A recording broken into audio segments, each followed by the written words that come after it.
One of the hardest things when you're not sleeping well is to maintain this big, complicated routine that helps you sleep. And oftentimes, then you don't do it and you beat yourself up, you feel stuck. So that's why when I had sleep apnea, I developed this 5-minute routine that had a huge impact for me, cut my apneas many nights by up to 50%. So I'm going to show it to you here today 5 minutes in 3 easy steps. If we haven't met before, I'm Dylan Peckus. These are the things I wish someone told me when I had sleep apnea back in medical school, and this is for educational purposes only. Always talk to your doctor before making any changes to your health. There's 3 steps. We're going to go step by step. So the first one has to do with light. And if you know what movie this lamp is from, do let me know in the comments.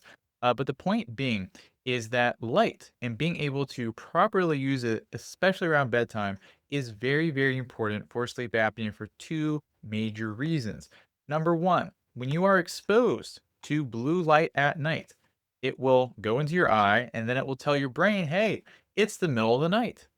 So, why would your brain ever make your sleep hormone known as melatonin? It just wouldn't. And that's why when we look at studies where they trap people into a room and shine various lights into their eyes for science, what they find is that when you have no blue light, melatonin will go up. And if you shine blue light in their eyes, melatonin will go way down.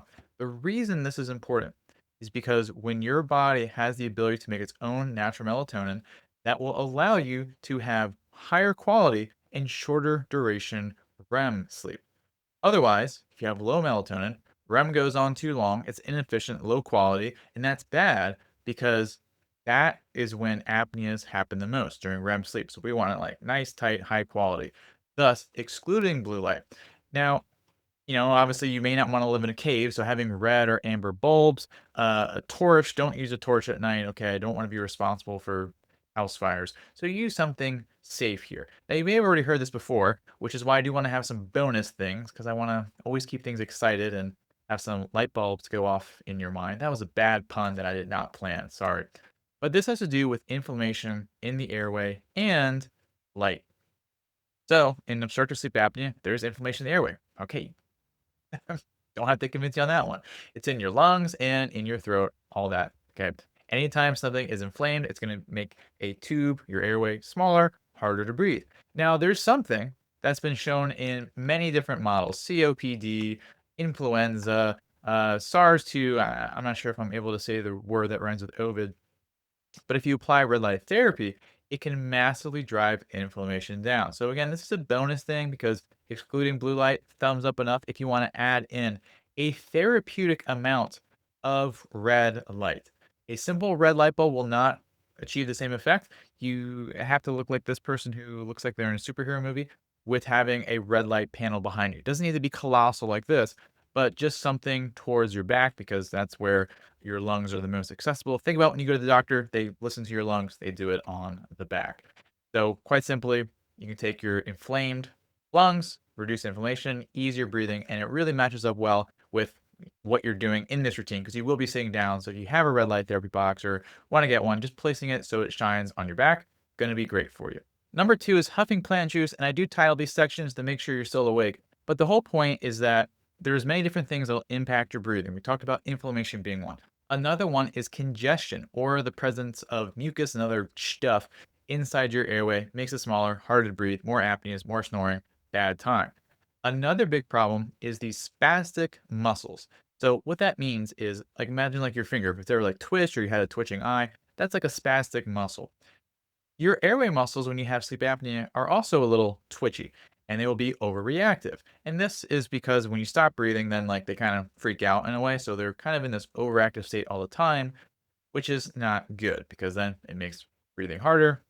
Yeah, I think I've said it enough. So there's two plant oils in particular that have been shown to address both of these things. So the first one is peppermint oil, which has been studied in people's sleep apnea, and it's been found to increase the time that they sleep and also decrease the amount of nighttime awakenings.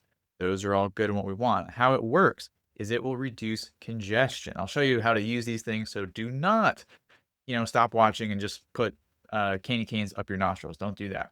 The second one is eucalyptus oil. So in this study here, they investigated many, one of the best ones being eucalyptus oil, and it was able to dramatically reduce snoring. And the way it works is by calming down the muscles, so, like not having the spasms there. So if you're like me, I just figured, hey, combine them. And how you do that, or probably one of the simplest ways, is you get these two, or maybe you have peppermint plant and you want to just squeeze it with your bare hands to get the oil, or you can just buy the oils and put it into a aromatherapy diffuser. How this works, you just put some drops in there and some water, and the third step, you'll just have this in front of you and you'll be breathing this air in to help have that positive benefit.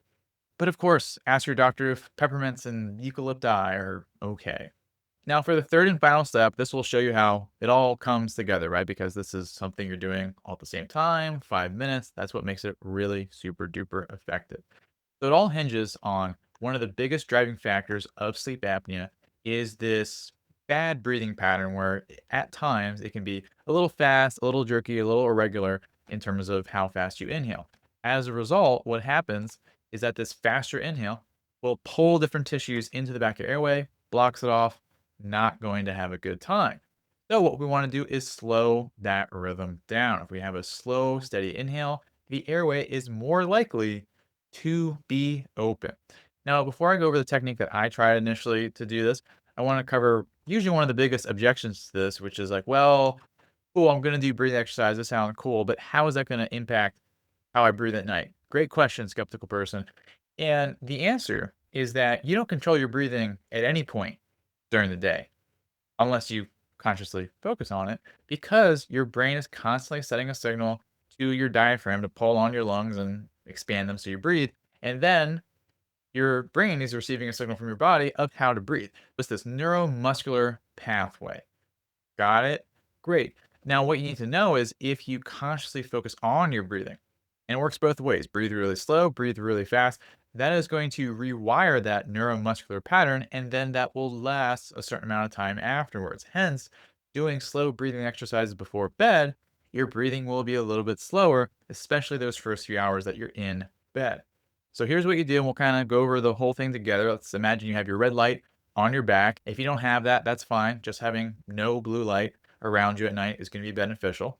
And then you can have your aromatherapy set up. I'll have a picture for you for because I made a picture. All right. And as you're doing this, set your 5 minute timer. And the breathing pattern, you want to breathe slow and steady the whole time. And you're going to inhale about half as much as you normally do. So half in, and then you're going to breathe out as slowly as you can, like literally as slowly as you can through your nose, and then just cycle through those two. Nothing fancy, but as you do it, you should have a little bit of discomfort, not too crazy. Like don't like try to set a world record of breath holding here.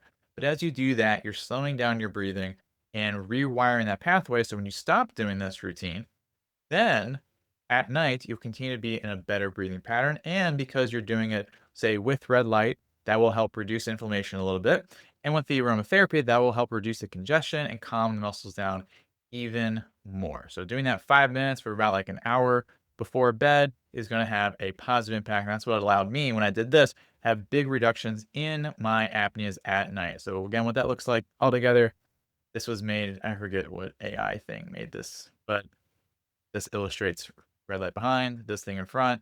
Doesn't need to be that close. This guy's really going for the full experience in doing your breathing exercises. Now, you may be wondering, well, what about the other 50%? Right? It's a good question because you always start somewhere, you make some progress, and then the progress slows down. So, the two big principles that allow me to go from the 50% to 100% gone forever is making this a very personalized routine and exercise and making it more progressively challenging. That's what really allows you to go the distance. Now, if you want some free help in getting a personalized starting point and learning about that progressive pattern and getting some other great tips, you can grab a free protocol. All you got to do is click this button here with its big red and it has my face on it. Or if you're the 40% of people watching this on your TV, you can just get your phone, tablet, go to apneareset.com/show. Okay, or just click this button. Do not click the arrows above it. Click the big red thing there. I'm Dylan Peckus, and I'll see you on the next page.